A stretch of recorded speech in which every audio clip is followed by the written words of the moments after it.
Hi guys, today we're going to can chicken tortilla soup for the first time. This is my first time doing this recipe. It sounds really good and it sounds like something that will be really convenient just to take off the shelf and eat. So here we go. I will post the recipe at the end of the video, but as you can see, I'm putting in chicken stock, diced tomatoes with green chilies in them. Here I'm using Rotel because in Texas that's what you use. Here I'm using some more green chilies, but again, Hatch down here. Hatch chilies. I don't really recognize the difference between the Ortega and the Hatch. I don't know.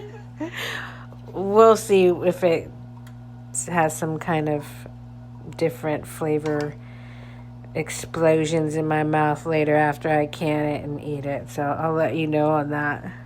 But yeah, I'm just getting all the chilies out. And it was 2 cans of the Rotel, 2 cans of the green chili. Looks like a tablespoon of garlic. And then black beans, of course. Chicken tortilla soup. Always have to have your black beans in there. Checking on my chicken. I'm boiling it. Not all the way through, but 3/4 through. I don't want it to be too dry when I'm done canning it. Here I am getting the scum or the film off the top.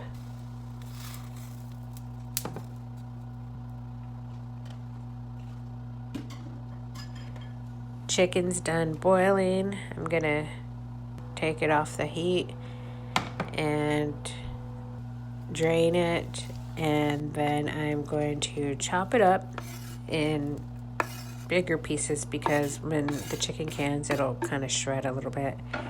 And here I'm adding a whole onion because we love us some onion.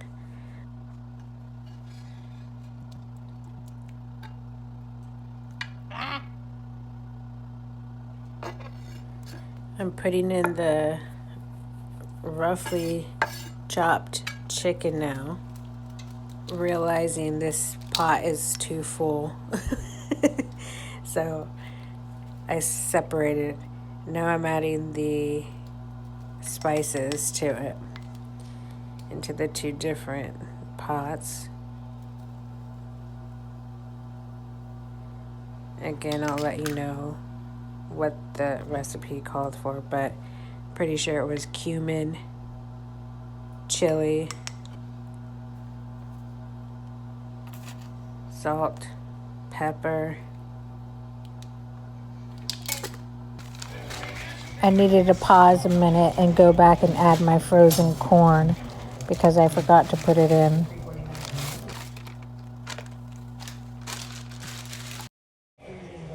Time to put the soup into my jars. I'm filling them a third way of the solid ingredients, and then the rest of the way I'll do the liquid. Just a tip that I wish I would have done differently is had more chicken and beans and corn in it.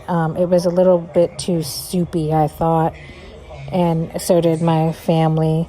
They wanted it a little thicker because when they put the tortilla chips on it, they got soggy. So I'll do that next time.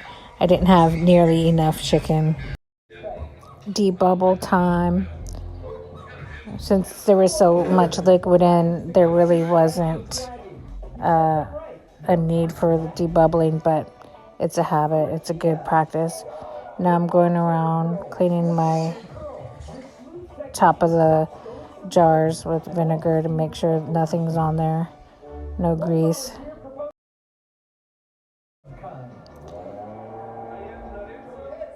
Now for the lids. These are all regular mouth. Last are the rings. putting them on finger tight. I got 7 jars. That will be the amount that will fit in my canner. 7 quarts. So I made sure to have all the jars and lids and rings ready beforehand. And now I'm going to put them in the canner. And since the liquid's hot, my water in my canner is also hot.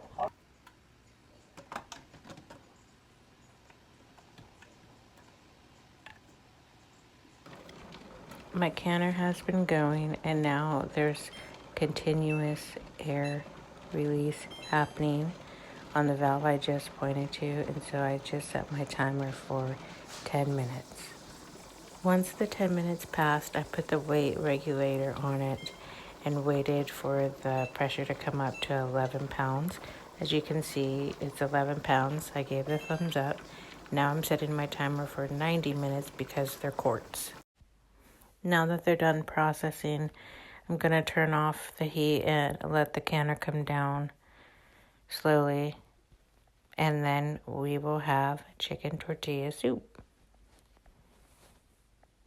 And here they are. I'm actually opening one up because we're having it for dinner. We're going to try it. And this is where I came in with the feedback of more heartiness. The flavor was actually really good, though. Really good recipe. And until next time.